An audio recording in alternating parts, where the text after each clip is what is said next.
Are you an empath? Do you feel other people's emotions? When someone's feeling something super deep and super heavy, are you taking that on maybe without even knowing it? Well, if you're doing that, that probably means you're an empath, and we understand the difficulties that come with that. We understand that it can be really difficult to be an empath and be in a romantic relationship because when you're in relationship with your partner, when they're feeling, you are going to take it on. Like, it just happens. But how do you detach from that? Well, we're going to be talking about that in this video. And if you're new here, my name is Jessy. And my name is Bee. And we help heal women from the inside out through things like breathwork, energy work, and conscious coaching. So if that sounds like a good fit for you, go ahead and hit that subscribe button now and stay tuned for the rest of this video.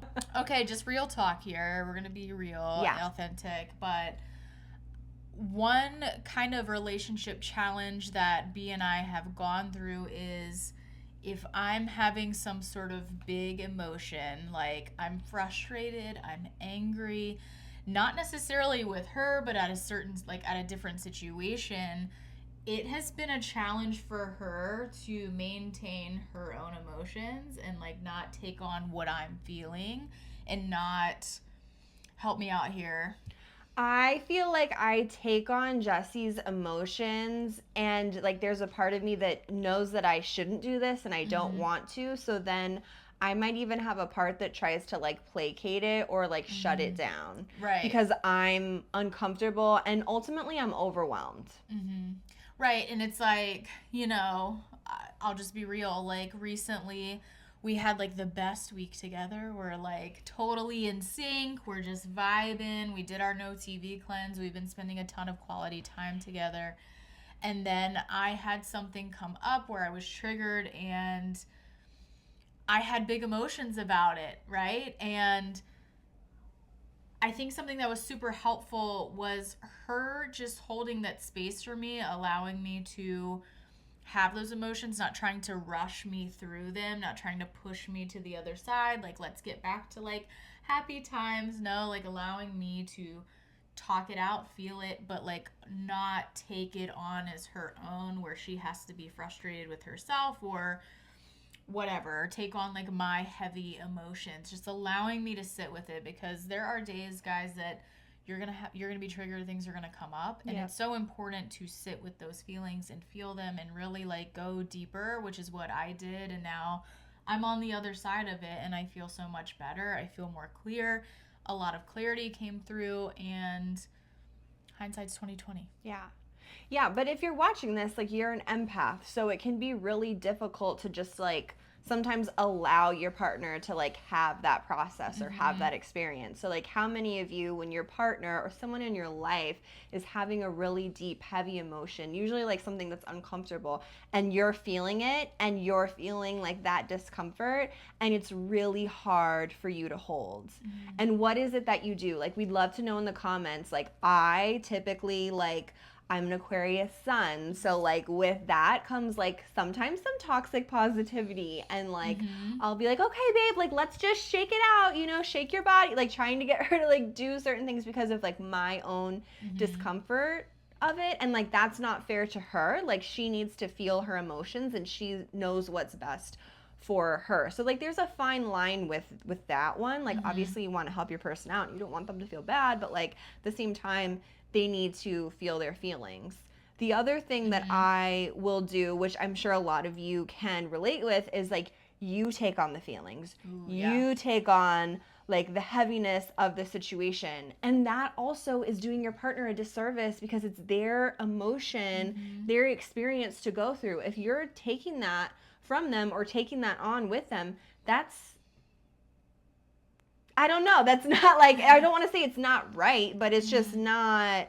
It's a disservice to them. You're taking away from them feeling their emotions and going through their own process. You're kind of disrupting their process in a way. That's a good word to use, disrupting, because this is not to say that you can't go in and support your person and like understand their feelings and like be in it with them. There's a fine line between like supporting and being in it with them versus taking it on. And that's something that's been really tricky for us to navigate, but I feel like we're finding the balance with that. We're finding the balance. We found the sweet spot. And I think that the best piece of advice is just if your partner's feeling heavy emotions, allowing them to feel it, but also like not taking it on and just I think opening up the space, just being like, I know that you're feeling these things right now.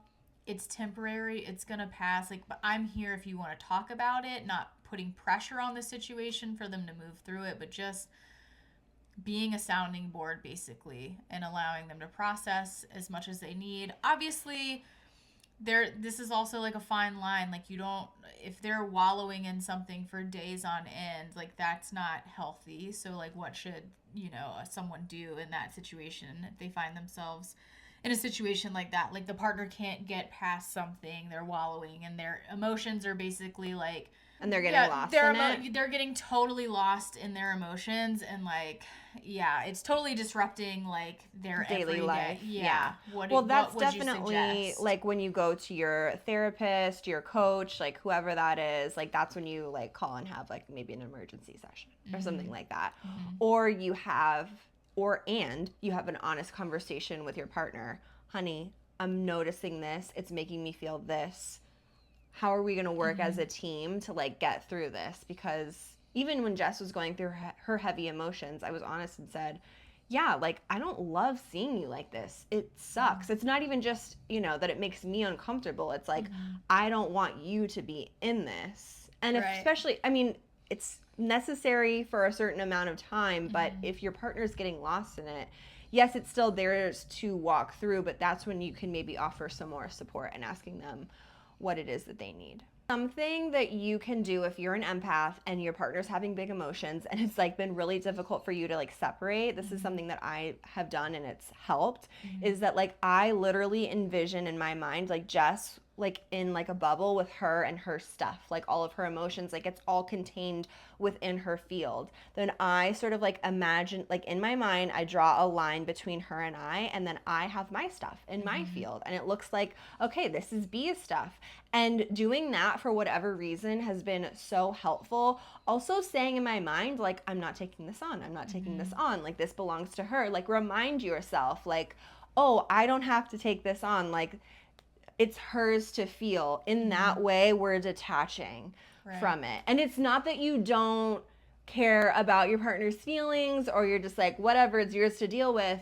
There's still a way that you can separate and detach and be compassionate and showing up for your partner and be very present. Like, it actually allowed me to be more patient with her process because I wasn't taking it on, feeling uncomfortable, feeling the heaviness and being like, oh my God, when is this gonna end? It was just like, oh, this is her stuff and I can hold her in this vulnerable space. Right. And I think it was also important for me to convey, which I feel like that was our breakthrough, was when I, as the partner who's having the super heavy emotions and I'm sitting with it. I'm a person who really like feels my feelings. I don't, for a really long time, I would steer away from them. I would do anything but feel them. So now I'm in a space of, if I have an emotion come up, I'm going to feel it to its full depth and capacity that I can. And that way, when this trigger happens again, hey, cool, I felt a lot of this. I've worked through a lot of these layers. But to my point, the breakthrough that happened was when I communicated to my partner, hey, I'm feeling all of these things, but I don't want you to take this on. Like, I don't need anything from you other than to just like hold the space and let me talk to you about this. Like, that's all I need from you. I don't need you to take any sort of accountability. I don't need you to take on these heavy emotions. I don't want to drag you down into this. Just hear me, feel me. And then it was just like a light bulb moment. Okay, this clicked. I don't need to take this on. I can just allow you to be, and you're going to naturally move through it. Like, I trust your process.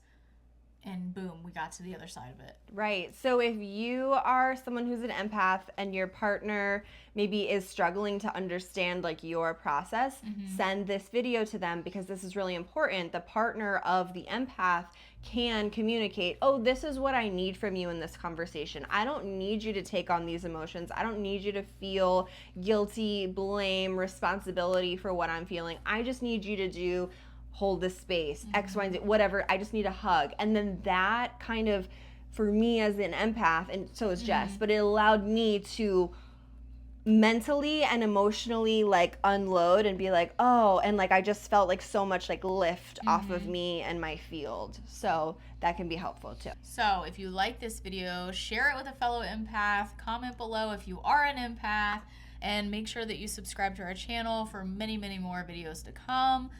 Thank you for being here. As always, Take what you need, leave the rest, and go love yourself.